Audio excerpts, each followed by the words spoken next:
ABC Actu. ABC Actu, c'est l'essentiel de l'information.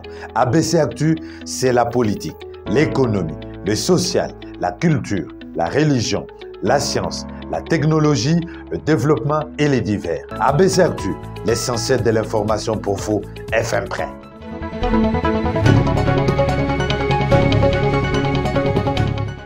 Vendredi 28 avril 2023, le détail de l'actualité de la RDC, c'est avec ABC Actu.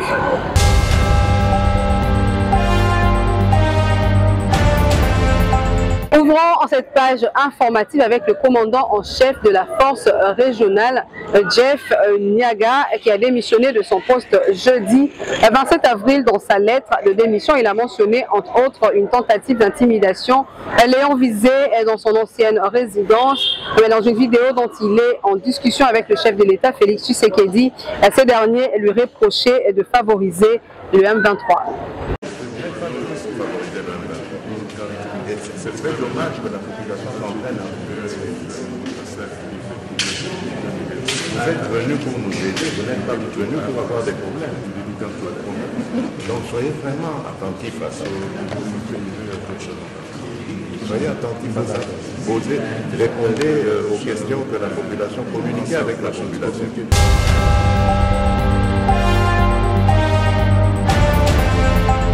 Dans l'actualité également, il s'est tenu jeudi 27 avril 2023 une importante réunion de l'état-major élargie où de questions liées à la défense et sécurité du pays ont été traitées.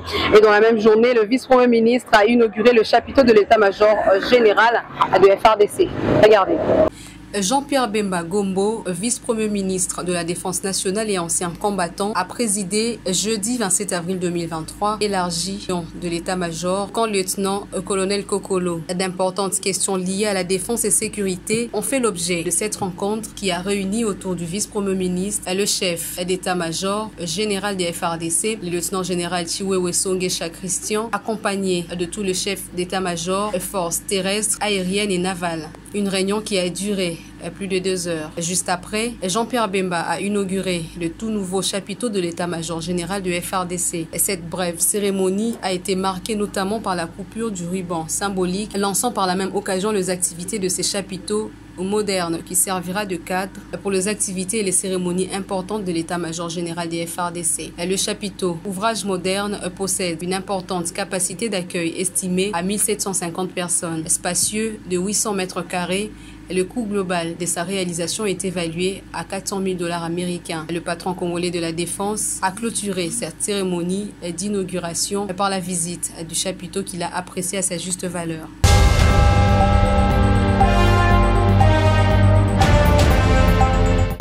Processus électoral dans ce journal, la CENI a remis à l'Assemblée nationale son rapport annuel jeudi 27 avril. À cette occasion, le président Denis Kadima s'est félicité de la qualité du travail abattu en si peu de temps par son équipe.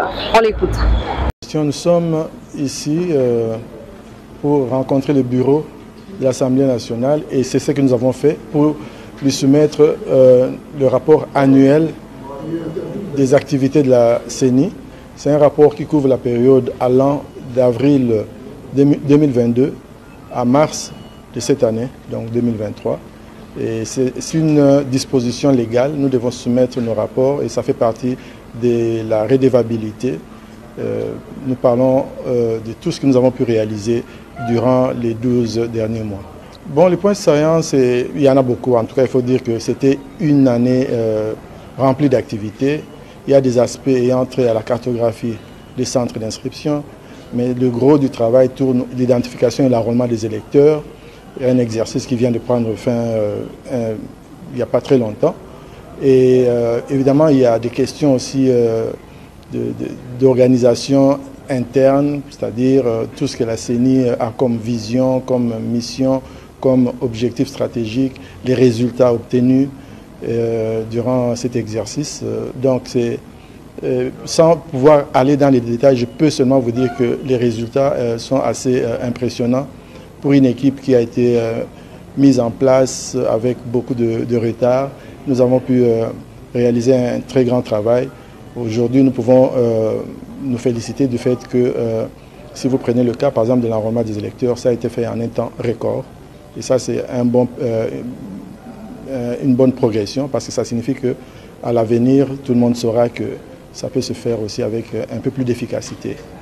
Donc, il y a plein de choses, je ne peux pas vous donner tous les détails, mais sachez que c'est un rapport que vous aurez. Il est à la disposition de tous les membres de l'Assemblée nationale. Donc, c'est un document public. Il y a plus de doutes. Ceux qui ont des doutes peuvent se rendre compte que cette équipe est vraiment au travail. La CENI tout entière, avec tous nos démembrements, nous sommes mis au travail. Nous avions promis qu'on allait enrôler tout le monde. Je sais que comme vous êtes là, personne ne peut dire qu'il n'a pas sa carte d'électeur.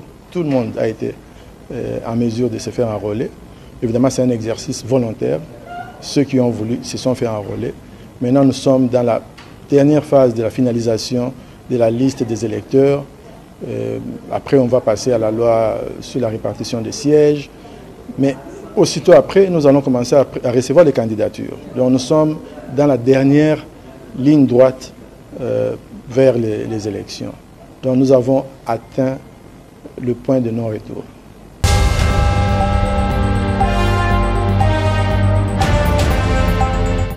Et du côté du ministère de Mines, une délégation syndicale de la SAEMAP a été reçue en audience jeudi par la ministre Antoinette Samba, venue pour transmettre leurs doléances.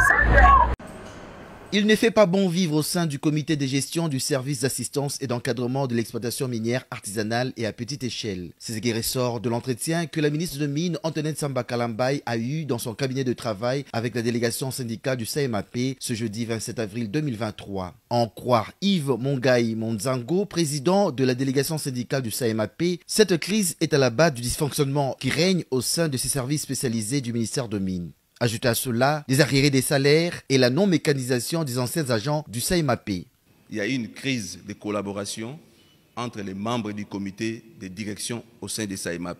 Cette crise a engendré plusieurs conséquences, notamment non-tenue des réunions du comité de direction, non-tenue des réunions entre bancs employeurs, bancs syndicales, absence de planning des activités du SAEMAP et engagement massif des agents au niveau des directions provinciales. Ces engagements massifs ont été effectués sans tenir compte des cadres organiques ni des budgets du SAEMAP. Au même moment, vous engagez, au même moment, vous ne savez pas mécaniser les anciens agents. Il y a des arriérés des salaires dans les provinces, notamment au Katanga, il y a des retards de salaires à Lualaba, ainsi que partout dans toute la République. Ce qui est à la base de ces retards de salaire, il y a mauvaise gestion, manque de planning, de canalisation des recettes. À l'heure actuelle, les agents manifestent, on ne sait plus travailler, donc un dysfonctionnement total. Nous avons demandé à Madame la ministre de prendre ces dispositions au regard de l'article 23 et 24 du décret créant SAEMAP, qui lui donne tout le pouvoir en tant qu'autorité hiérarchique.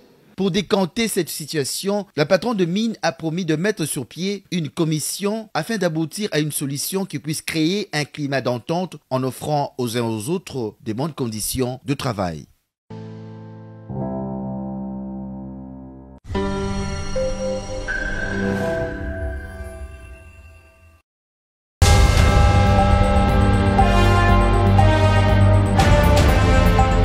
Poursuivons dans la province du Nord Kivu, la fondation Panzi du docteur Denis Mukwege, prix Nobel de la paix 2018, vient de payer le frais de participation à l'examen d'État 2023 pour plus de 700 élèves finalistes déplacés des guerres. La remise officielle d'un chèque de 46 645 $ est intervenue ce vendredi à Goma. La situation de détresse que connaissent nos jeunes et surtout ces jeunes qui doivent passer les examens d'État cette année et malheureusement à cause de l'agression de notre pays, ils se retrouvent dans des camps de réfugiés où les parents n'ont pas de moyens de pouvoir payer leurs frais scolaires. L'avenir de ces pays dépend de ces enfants qui aujourd'hui errent dans des forêts, qui aujourd'hui ne peuvent pas aller à l'école, qui aujourd'hui ne peuvent pas payer leurs frais scolaires, puisque tout simplement les parents sont dans des conditions où ils ne peuvent pas les supporter. Pour nous, je crois que c'est très important que ces enfants puissent avoir ces sentiments d'être soutenus par des concitoyens, des compatriotes qui compatissent à leur souffrance. Et je crois que ce que nous faisons, c'est tout simplement un acte citoyen et chacun a une responsabilité de pouvoir soutenir les déplacés de guerre. Ils n'ont pas cherché, ils n'ont pas voulu cette guerre, mais ils sont tout simplement en train de subir. Je pense que je suis là pour compatir.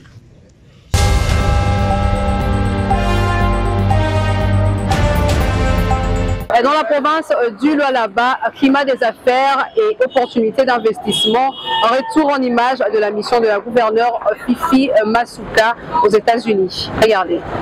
La réputation de la province du Lualaba sur le plan international continue à susciter la curiosité de plusieurs États intéressés à y faire les affaires. Cette fois, c'est un groupe de présidents des commissions du Sénat et de Chambre des représentants qui ont bel et bien voulu échanger avec l'initiatrice du projet de développement de la province du Lualaba, le gouverneur Fifi Masuka Sayini, qui venait d'être dépêché dans le pays de l'oncle Sam par la bénédiction du président Félix Antoine Tshisekedi, le chef de l'État. Plusieurs députés et sénateurs l'attendaient à leur bureau administratif au Capitol Building, parmi lesquels le député Joe Falls, président de la commission des affaires étrangères en charge des questions d'Afrique, et le député Wesley Hunt du Texas, vice-président de la commission énergie, ressources minières et hydrocarbures. Ensemble, la question du climat, des affaires et d'opportunités d'investissement dans la province du Lualaba ont été mis sur la table et évoqués lors des échanges. Après les Building Capitol, la délégation du gouverneur Fifi Masuka Sayini a pris la direction du bâtiment de la Fondation des Nations Unies où son collège l'attendait pour l'écouter sur les opportunités d'investissement que présente sa province et la vision qu'elle régorge. En habituée de la langue de Joe Biden, la représentante de la province du Lualaba n'a pas lésiné sur l'occasion lui accordée de dresser un tableau général de la vie de sa population locale qui vit dans un contexte de contraste entre la richesse de son sol et la pauvreté de cette communauté. Un paradoxe, ce sur quoi s'y focalise l'énergie des luttes qu'elle mène au quotidien. This is an opportunity for me to salute the courage and determination of our president, the President Félix Antoine Tshisekedi Tshilombo, the President of the Democratic Republic of Congo, as he fights for a win-win partnership in the mining sector in the DRC. Lualaba province is home to some of the largest cobalt reserves in the world, and we are determined to make the most of this blessing for the benefit of our citizens and the world. We are proud to be part of the United States Department Energy Research Government's initiative, which aim to promote transparent and sustainable management of mineral resources in the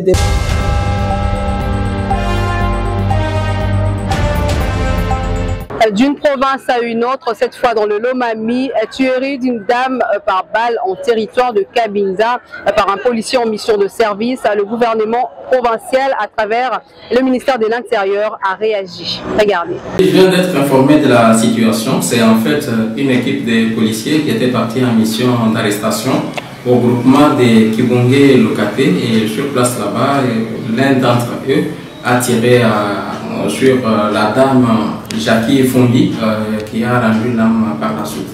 Présentement au village, comment se présente la situation sécuritaire?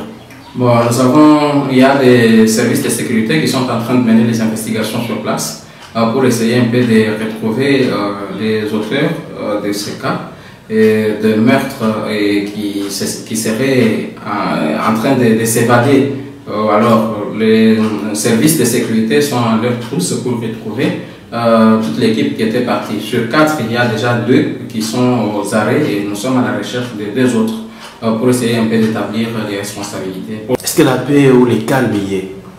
Oui, jusqu'à une dernière minute, il y avait du calme et les équipes qui sont là pour les investigations vont documenter tous les cas de déviation s'il y en a.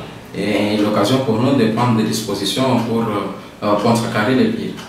Les policiers ont été déployés sur le terrain pour exécuter un mandat. Qui a émis ces mandats? Été déployés sur le terrain pour exécuter un mandat. Qui a émis ces mandats? Parce que nous apprenons que le gouvernement provincial ou le gouverneur serait cette personne qui a envoyé les policiers pour arrêter les personnes dans ce village. Bon, le gouverneur de province n'a pas de cachot. Et puis le gouverneur de province, ce n'est pas lui qui émet les mandats. C'est comme pour dire que le gouverneur de province n'a émis aucun mandat pour aller arrêter les gens de ce côté. C'est par contre le mandat qui émane au secteur de la justice. Un problème lié à la xénophobie sur terrain et les magistrats qui étaient saisis du fait a déployé ces policiers-là pour essayer de mettre la main sur les acteurs présumés de ces actes de xénophobie. Oui, le gouvernement provincial va s'occuper, va contribuer par rapport aux obsèques de la dame en attendant l'aboutissement des investigations qui sont en train d'être menées pour savoir qui a fait quoi, où, quand, comment et c'était dans quelles circonstances. Et pour l'instant, la dépouille est au niveau de la ville de Cabinda, non loin de ces bâtiments. Donc, elle sera enterrée demain? Oui, probablement demain. À la population du coin, un message? Bon, le message, c'est le message de paix, de cohésion sociale que nous donnons à toute la population et puis un message de développement pour qu'il y ait la quiétude, pour qu'il y ait la prospérité, le développement. Voilà ce qui doit nous intéresser le plus. Si quelqu'un se sent lésé par un fait, il doit saisir les instances appropriées. Et c'est surtout ça, privilégier la paix, la pédagogie et la cohésion sociale.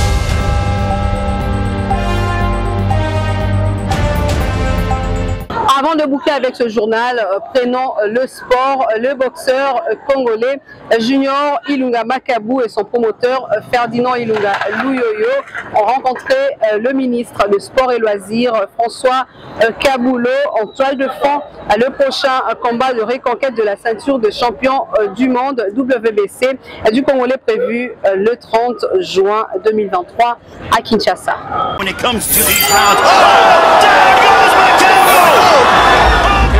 Après avoir été battu en février dernier par le boxeur Badou Jack, loin du pays, Junior Ilunga Makabu va se réconcilier avec le peuple congolais ce 30 juin à Kinshasa, à l'esplanade du Palais du Peuple, pour un grand combat. Junior ne peut pas combattre n'importe qui. Le général Ferdinand Ilunga Luyoyo est président de la Fédération congolaise des boxe et promoteur du boxeur congolais des 35 ans.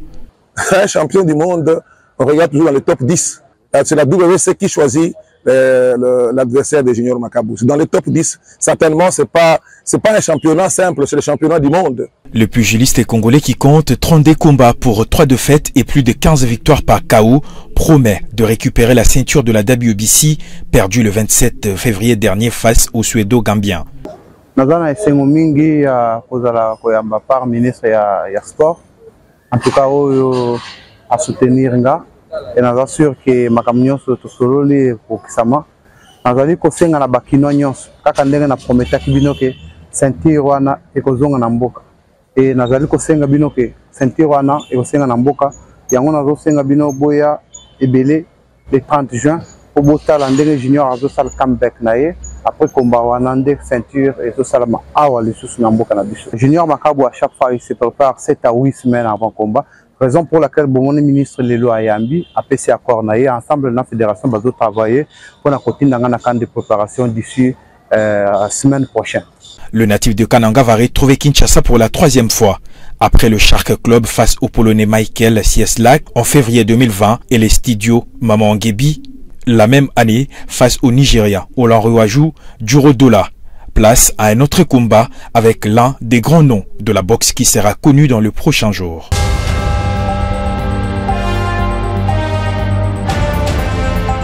Vous l'avez compris avec moi, ceci marque dans la fin de cette session d'information. Merci à tous de l'avoir suivi.